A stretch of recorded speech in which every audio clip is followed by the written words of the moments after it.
శ్రద్ధ విశేషం, ఒక డెడికేషన్ అన్నమాట. ఇక్కడ నుంచి విమానం ప్రతిష్ఠ చేసేప్పుడు నేను చూశాను, ఒక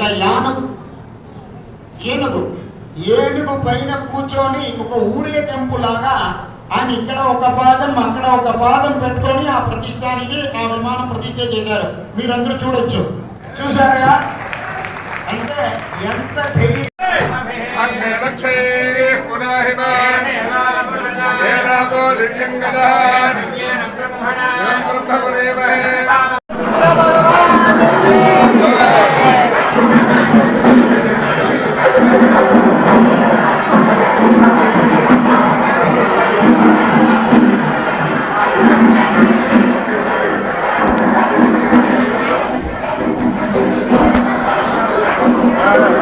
ఇక్కడ వచ్చేయండి.